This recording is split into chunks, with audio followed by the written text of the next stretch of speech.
I wasn't even sweating at the end of the fight. Dehydration.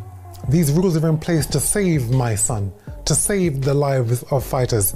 Unfortunately, the reporters, the journalists are not doing their job. I think Eubank Jr. was the people's champ, how he conducted himself. Chris Eubank Sr. has issued a chilling ultimatum that has sent shockwaves through the boxing world. If his son, Chris Eubank Jr., goes forward with a rematch against Conor Benn, he will do so without his father's support and at the risk of his own life. The elder Eubank, known for his outspoken nature and unwavering protectiveness, made his position brutally clear. This time, he won't stand by and watch. His message wasn't shrouded in nuance. It was an emotional, explosive plea born out of fear and frustration. For Senior, they are dangerous, they are reckless. If the Boxing Board of Control don't do what they're supposed to do, which is to block fights from happening which do not abide by the weights and the rules, you are baboons. I'm not a baboon, and I know this life. I've gone up to cruiserweight, fighting Carl Thompson. Watch that fight. This isn't about legacy or pride, it's about survival. He reflected on the aftermath of their first encounter, reminding the public that Eubank Jr. was hospitalized for 24 hours, dangerously dehydrated and physically drained after cutting an alarming amount of weight to make the contracted limit. It was a near collapse, one Senior blames squarely on promoters, the boxing system. You have to follow the weight classes. You have to follow directions and orders, and that's why we have weight classes. For 1 pound makes a huge difference. I mean, this guy was almost fainting trying to... And a hype-driven culture more interested in pay-per-view profits than fighter safety. This time, he's drawing a hard line. If his son chooses to move forward with the Benn rematch, the bond between father and son may fracture entirely. There will be no emotional support, no communication, nothing. To Eubank Sr., a warning, the next trip to the hospital may not end in recovery, but in irreversible tragedy. Meanwhile, Conor Benn is more than just a dangerous rival, he's a lethal threat. And if Junior ignores this warning, the next hospital visit might not end in recovery, but in tragedy. Adding fuel to the fire, Oscar De La Hoya has entered the debate with his own scathing critique, this time aimed at one of boxing's darkest and least discussed issues, extreme weight cutting. De La Hoya, who... Definitely Eubank, because if I don't do Eubank next, that ship sailed. So it has to be Eubank next. If it's not Eubank, then... has personally endured the brutal weight-making process, condemned the sport's growing recklessness. He emphasized that weight classes are more than numbers, they're the fragile line between life and death. De La Hoya recounted moments when fighters, including himself, nearly collapsed on the scales just to make weight, pushing their bodies past the brink. He warned that boxing is veering away from sport and towards survival. More confident about the rematch, and it will be brutal again, so I can only speak on my behalf, but we've signed for it, Eubank signed for it.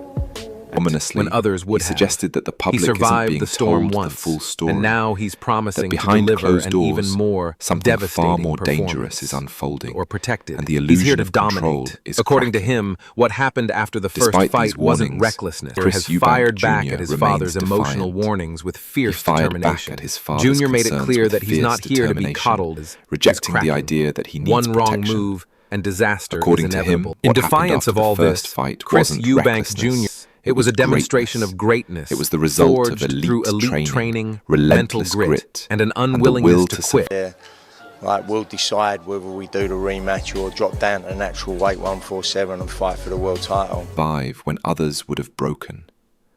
Now he promises to return even stronger and more devastating. Chris Eubank Jr. remains firm in his position. Whether he takes the rematch with Conor Benn or drops to his natural weight of 147 pounds to pursue a world title, the decision will be made on his terms. Vows to widen that gap beyond repair. This time, he promises, there will be no doubt, only destruction. On the other side, That was an amazing fight. I think Ben's a great fighter. They're all a great fighter, and I think that was one of the best British boxing fights of all time, for sure, and maybe just in... Conor Benn is equally determined, consumed by the idea of redemption. For Benn, this isn't just another fight, it's a deeply personal mission to erase what he sees as the defining wrong of his career. He's made it clear, it's Eubank or nothing. The rematch isn't optional, it's essential. Still, the facts from their first clash remain stark. Eubank Jr. dismantled Benn with clinical precision, controlling the fight with sharp counter. I was happy. Well, I already knew what he could do, so it wasn't impressed, wasn't about it. But I knew what he could do, and I'm happy he done it. He was listening, and he did exactly what I thought he'd do, and I'm happy. Measured pacing and an icy composure. While Benn brought raw aggression and heart, it wasn't enough. Many observers believe that a second bout will only amplify the one-sided nature of the first. Benn's fury and desire may fuel his training, but Eubank's experience, timing, and tactical brilliance could once again prove insurmountable. Eddie Hearn, never one to miss a headline moment, has confirmed that the rematch is officially signed. Both fighters have inked the deal, and the countdown to carnage has begun. Hearn predicts an even... I don't know if it was so much Conor surprised me how well he boxed because of the way Chris Eubank must have been feeling, because he was, he looked terrible on the scales. Far close, more explosive, vicious, and unforgettable battle than the first. This is going to be all-out war, he promised.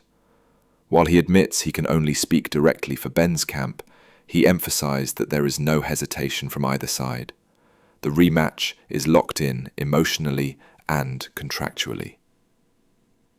Benn's trainer Tony Sims didn't hold back in his assessment. Sims insists that Benn was robbed in their first bout, claiming the fight was far closer than the judges' scorecards reflected. He pointed to Benn's relentless pressure, sharper combinations, and sheer heart as proof that he should have won. According to Sims, this time will be different. Really good fight. I think it was a lot closer than what it was. Commend Conor Benn immensely because he put on an amazing performance. Remember, he's a welterweight. Never really boxed at world-class level at 160 or around that. Chris has more experience on the world scene than Conor has, but Conor did himself proud. With a full training camp and a laser focus, Sims is convinced Benn will not only win, but dismantle Eubank Jr. and silence every critic in the process. Whether the fight takes place at 147 pounds for a title or 160 for pride, Sims insists. Benn isn't done. The fire is still burning. Ryan Garcia offered a more poetic take, calling their first fight one of the greatest British battles in recent memory. But many fans and pundits push back on He'd be a better fighter. We've got a lot to go back. Well, not a lot to go back, just to be able to take that notion, arguing that Benn was thoroughly outclassed. In their view, Eubank Jr. has already proven who the superior fighter is. The only remaining question is whether Benn can survive the encore. Chris Eubank Jr. didn't just win, he dismantled Conor Benn with surgical precision. From the opening bell, he dictated every aspect of the fight: tempo, distance, timing, and pressure. Benn, touted as the aggressor, was left scrambling, ineffective, frustrated, and completely outclassed. While Ryan Garcia may call it one of British boxing's greatest battles. Over the moon, absolutely over the moon. To see Chris get his hand raised, and it's been a difficult camp, it's been a difficult time. I think everyone's seen the pictures, everyone's seen the stories, everyone's seen what he's had to go through. Fair play to Conor Benn because he was phenomenal as well. The ring belonged to him and him alone. It wasn't a war, it was a clinic. Jonathan Banks, one of boxing's most respected trainers, poured fuel on the fire with his unapologetic breakdown of Eubank's dominance. He labelled it a tactical masterclass, praising Eubank's patience, discipline, and elite ring IQ. While the public anticipated chaos, Eubank delivered cold, calculated precision. Banks pointed out how Eubank stayed composed while Benn flailed with wild, ineffective flurries. He also took a swipe at critics who doubted Eubank's ability to withstand the weight cut or handle Benn's pressure. In Banks's view, Eubank didn't just win, he dissected Benn round by round, exposing every flaw in his opponent's arsenal. Now, Banks believes the question isn't whether Benn deserves a rematch, it's who in the division has the courage to face Eubank Jr. next after witnessing that level of control and dominance. Billy Nelson stirred controversy with his brutally honest take. While he credited Benn for showing grit, he expressed concern over Eubank's physical condition at the weigh-in. Nelson noted that Eubank Jr. looked dangerously drained, raising questions about his stamina and health going into the fight. But Nelson didn't let Benn off the hook. Despite Eubank's apparent vulnerability, Benn failed to capitalize. To Nelson, that speaks volumes about Benn's limitations at the elite level. He hinted that if Eubank had entered the ring at full capacity, the outcome might have been even more lopsided. His lingering question: was the bout about skill or just survival? And if Eubank is at 100% in the rematch, will Benn even make it past the mid-rounds? Johnny Nelson offered a more measured breakdown. He acknowledged that the fight was tighter than the official scorecard suggested and gave Benn credit for jumping 2 weight classes and bringing relentless pressure. However, he also emphasized that Eubank Jr.'s superior conditioning, composure, and ring IQ ultimately made the difference. According to Johnny, Benn's lack of big stage experience was exposed when it mattered most. Eubank, meanwhile, adjusted mid-fight, controlled the tempo, and executed a refined game plan. In his view, this wasn't just a win, it was a textbook example of how experience and poise outshine raw hunger and aggression on the elite stage. As expected, Nigel Benn exploded in fury after the result. Refusing to accept his son's defeat, Nigel labelled the decision a sham and tore into Eubank Jr., calling him a manufactured fighter who capitalised on Conor's worst night. He went as far as to claim the event was rigged to favour Eubank from the outset. Nigel demanded an immediate rematch and promised that with a fully focused Conor, Eubank wouldn't survive the onslaught.